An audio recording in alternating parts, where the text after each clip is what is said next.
There's been a tremendous amount of scrutiny of my experience, and you know, I used to be, just outraged at being so questioned, but I had to realize that, this is pretty strong stuff, and a certain amount of,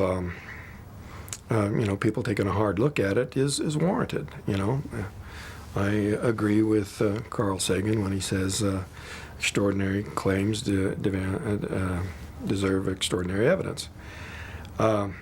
So that's fine. It's when people draw conclusions about the subject in general, or about my case in particular, without having referenced the facts or all of the facts of the case, that I really take exception. I think it's anyone's duty, in examining any topic of any importance in today's world, to first get the facts, And everybody's free to blather and blab out their opinion as they want, and the internet has made that abundantly clear. People are out there saying whichever and whatever, but there's a certain social responsibility that we all have to know what we're talking about before we open our mouth. Well, the Hollywood experience was a real awakening. We all have a lot of preconceptions about how that would be. And to be honest, a lot of my preconceptions were negative, and so I turned down a lot of offers before Tracy Torme came along. And, he persuaded me that this would be an ideal opportunity to allow people to experience this thing as we did when it happened, and that might, create a greater openness to, taking a look at the facts, and so I agreed. And, Tracy did fight hard to keep things as close to the facts as possible, but any Hollywood endeavor is really a pretty big committee, and the farther up the ladder the project goes, the more diverse the voices and opinions, and more influential they are into the outcome. So as time went on, there were departures that not everyone's been happy with, but in the end, I think it still remained as a product that, to a large extent, communicated the emotional impact it had on us when we experienced it. And, that was the main purpose in agreeing to the movie. And, I sort of knew from the start it wasn't going to be a docudrama. Hollywood doesn't do that. And anybody who really knows very much about the background of any true life story that gets made into a Hollywood movie knows that they very rarely stick strictly to the facts. It's just, Hollywood is full of creative people, and they like to be creative. So, but like I say, the net effect was good. It would be nice if certain things hadn't gone so far afield, but that's hindsight. Well, looking back on the experience, in a way, it was such a shocking and anomalous thing in my life that it just stands out as, in some ways, it seems like yesterday, because it just loomed so powerful in my life. But I just have to keep reminding myself from time to time just how much time has gone by, because, it's 34 years this fall, and wow, that's a long time. And yet, so much of my life has been determined by that one decision to get out of that truck. And I definitely, if I had it to do over again, would not get out of the truck. And that's not to say that I view the ensuing events as 100% negative. It's just that, even finding some positive things that came out of it all, that sort of knowledge, insight, and understanding was gained at a pretty dear price. So I'd rather it hadn't happened, actually. Well, it would be nice if somehow this could be turned into something that would have a really positive effect in promoting, understanding and, just betterment of humankind. I'm sure that's a goal everybody would want. When I'm talking about my experience, I try not to interpret or, project, my own surmising or anything like that, because, or if I do that, I try to label it as so, because so much of what happened to me is like a fragment of something it's just really too incomplete to me to draw conclusions about. And so, I think the fairest examination, is if I, leave it open to analysis later. Maybe with more information and more knowledge, I'll be able to draw more conclusions in the future. From the time I got out of the truck and left the crew, they were yelling at me to get away from there. It was a rather impulsive thing to do, and I was regretting it almost as quickly as I did it. And the things that they were saying and the feeling of impending danger, even some of the guys in the truck said that it just felt like something was about to happen, They just had that feeling of something impending, And I don't know, I guess I had that feeling too, and I really slowed down as I approached it and had a lot of misgivings about what I was doing. There was a kind of a weird feeling in the air, which may have been some sort of staticky electrical field or maybe magnetic or something. But at the same time, the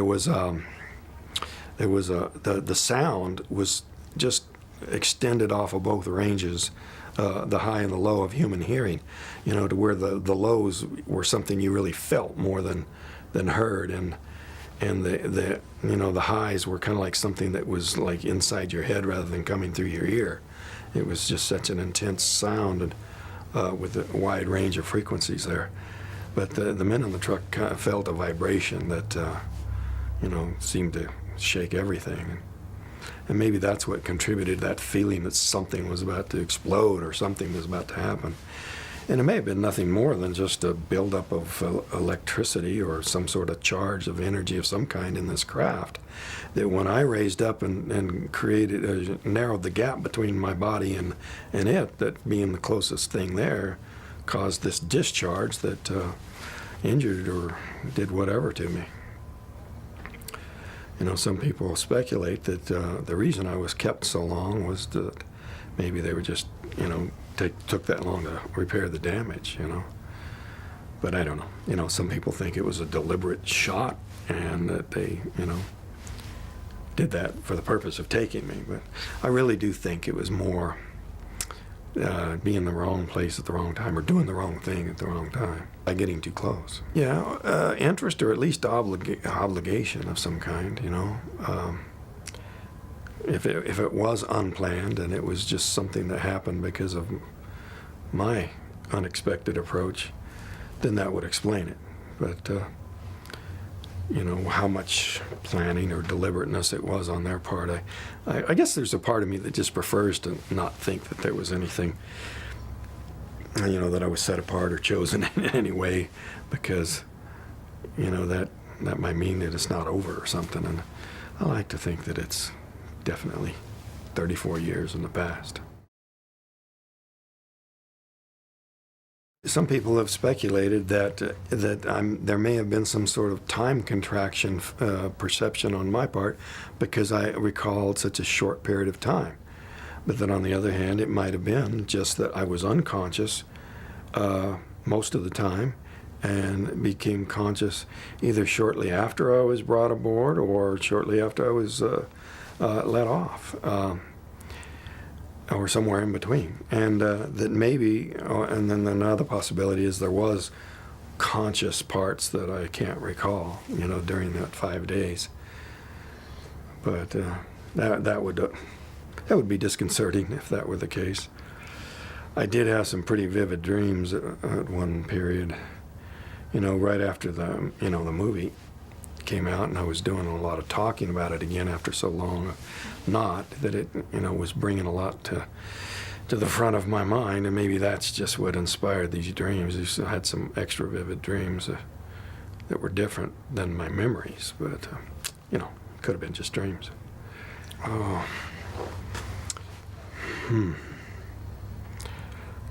Probably the only euphoria I felt was that finally I'm out of there, at least that I can recall, There may have been other periods in the 5 days, if there was any other conscious period where I had a different mood or different attitude towards it, but all I can remember is a lot of fear and relief when it was over.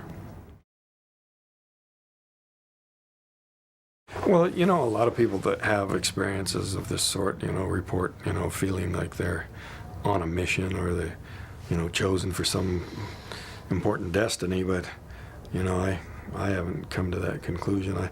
I do feel that I just do have an obligation to try to make it something that's as beneficial to my life and to the lives of those who hear about it as I can, but I wouldn't really call it a mission.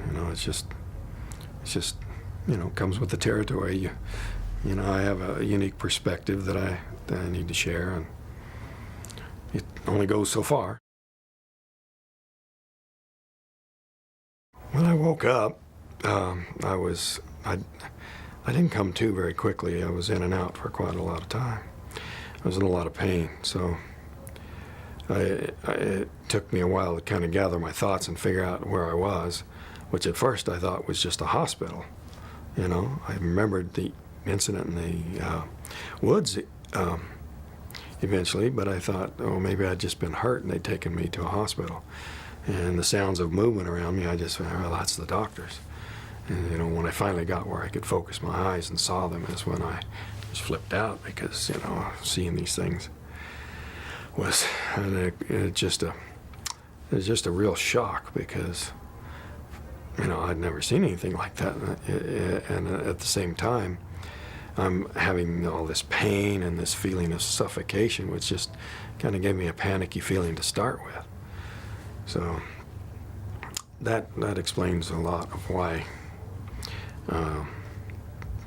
I reacted to what some people think is so badly. People say, "Oh, well, I would just remain calm and ask them this question and that question." But I guess everybody has their own approach to things. Maybe they'd be surprised at how they would react. But it was, the things I recall don't really make a tremendous amount of sense by themselves. I was looking for a way out and was eventually taken out by a person I took to be human. May have been. But I wasn't getting any answers. I thought this meant I'd finally, have some understanding of what was happening to me.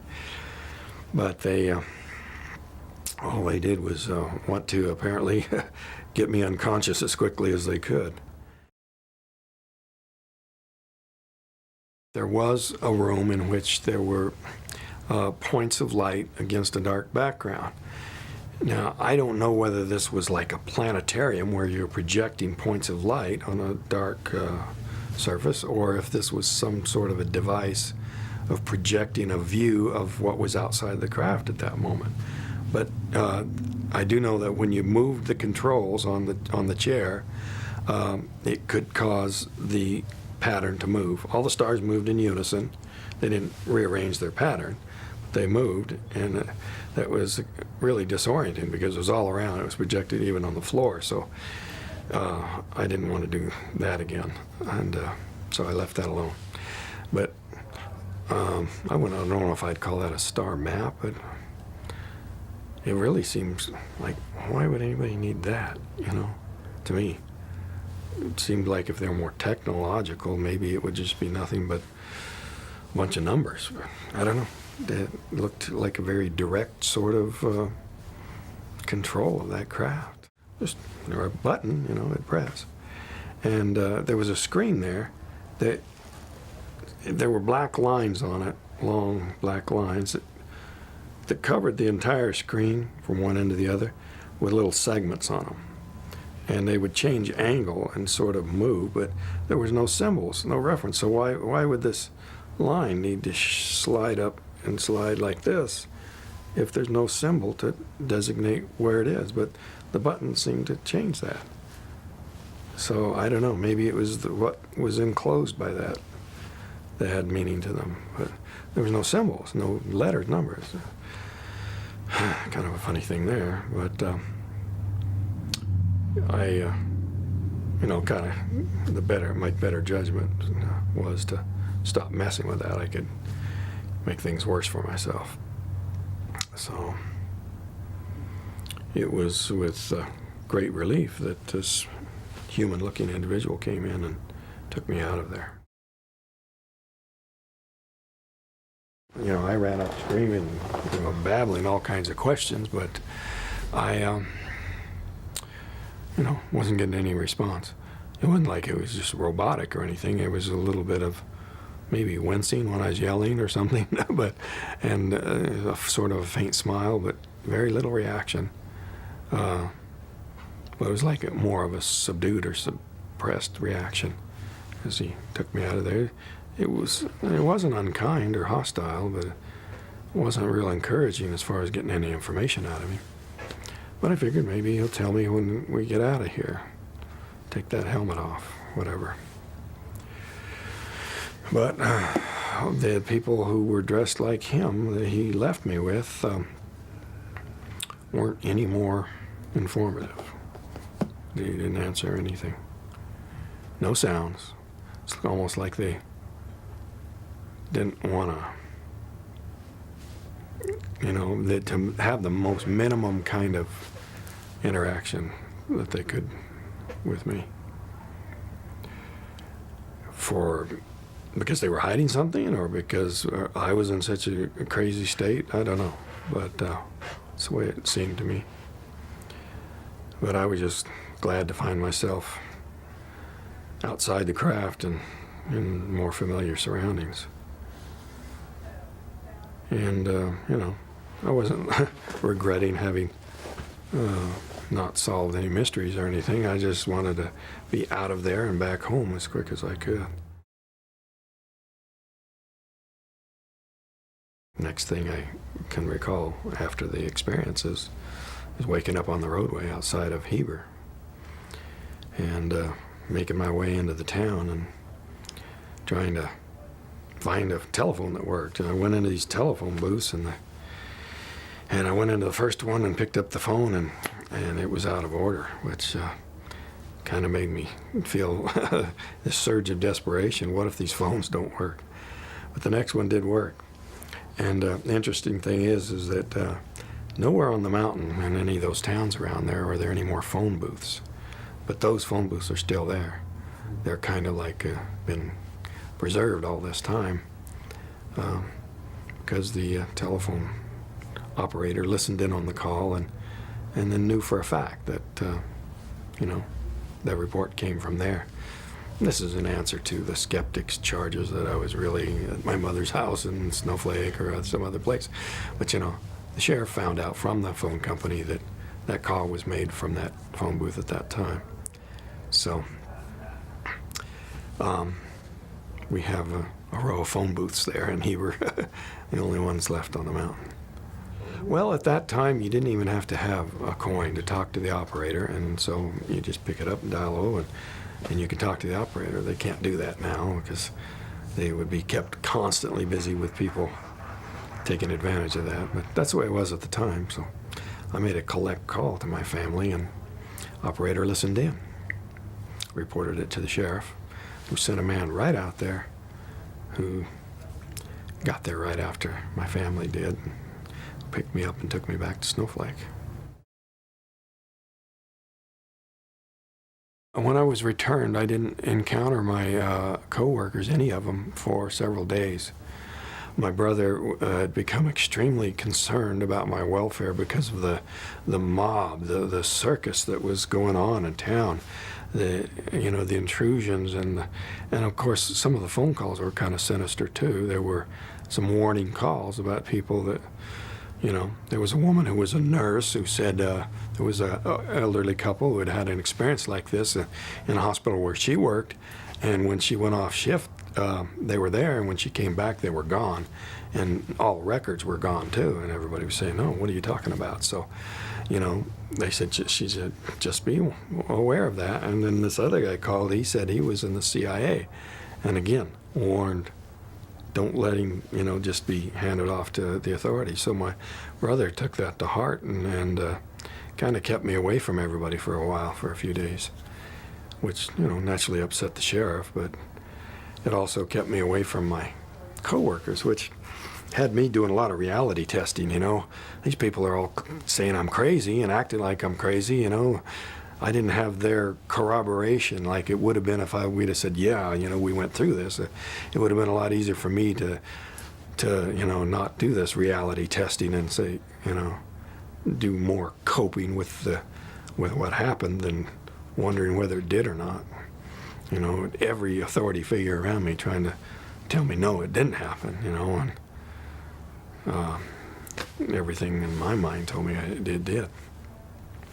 So when I finally did meet up with the rest of the crew later, it was very helpful. And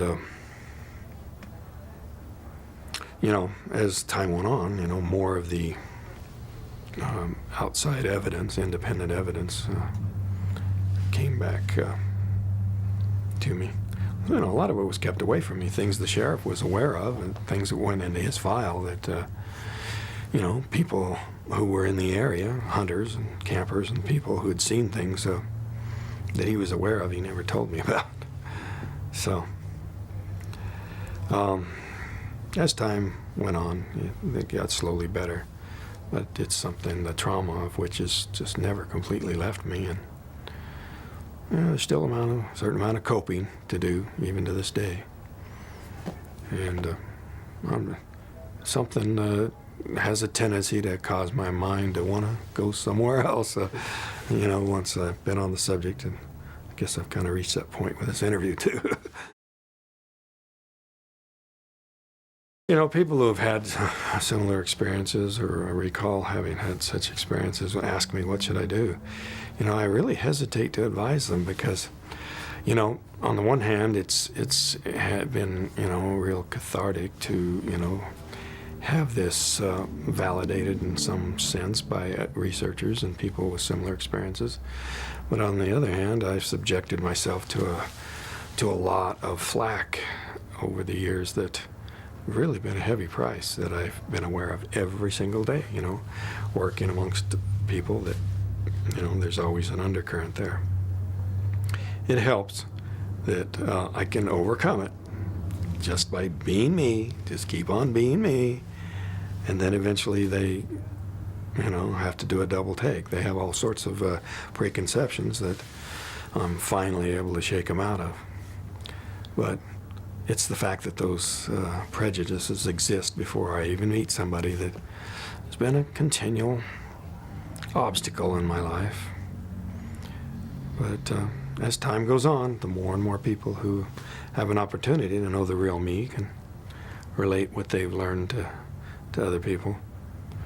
You know, a lot of people were claiming to have been my best friend, or, you know, we were buddies in high school and all this stuff, and people I barely knew, so. And, you know, they're an authority on me and my character, you know, for the good or for the bad, either one. But, you know, they want to say they had close ties. Sometimes it's kind of funny. Mike Rogers was in a place one time, and this guy was bragging how he knew Mike Rogers and Travis Walton, knew all about him, and Mike was standing right there. Yeah, I know them guys, you know, they're like this and like that, you know. And Mike just kind of smiled to himself, didn't ever let the guy know that that was him. And I kind of take it that way too. You know, I've had people come up to me and say, you know, you look a lot like Travis Walton. And I get that all the time. Yeah, it's something I try to live a normal life, and you know, as far as the family is concerned, you know, I just don't let it dominate the topic all the time. And, you know, it's not like it's some hush-hush or taboo thing, but, you know, we just try to live our day-to-day lives without dwelling on the subject. Well, you know, having gone through what I've gone through in my life, it gives me a kind of unique perspective at a dear price, but you know, I think I've gained a lot of insight. It's sort of like being on the outside looking in some ways. I've gotten a lot of insight into people, human nature, and how our minds go through some real backflips when confronted with you know, information or evidence that we don't want to accept you know, the conclusion to which it's leading us. So I think we could all use a little more maturity in that area. That you know, we're just willing to let the facts direct us to whatever, you know, whatever is. I've gained a lot of insight about you know, the so-called experts. You know, that in many ways, there's some people who have a lot of inside information, but they're not necessarily the ones that are ostensibly in control. You know, on the face of it, the people who we take to be our quote leaders are just really figureheads that are just riding the same wave we are. They're you know, this train's barreling forward and there's nobody driving.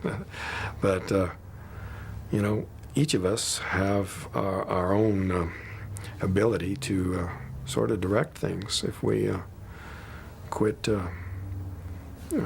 adopting the attitude of let George take care of it. You know, we all have a certain responsibility to try to shepherd the truth when we can and do our part. You know, we might not be able to affect everything and everybody, but, you know, for our part, it's better to be part of the solution than part of the problem. And as I was discussing earlier, I've come to realize that in the field of ufology and this general topic, that there's a real unevenness in the quality of the investigative procedures being followed.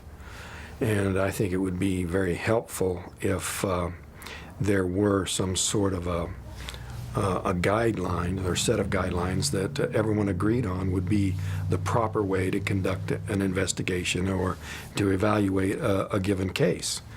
And so, you know, having gone through this directly, I think that I might even take that upon myself, not just to be the sole author of these, you know, suggestions or guidelines, but maybe to, you know, take the input from as many investigators as possible and maybe correlate these into and digest those into a coherent whole, and then put that back out to these investigators for critique, and in the end maybe get some consensus on the best way to you know, investigate and evaluate various cases as they come forward.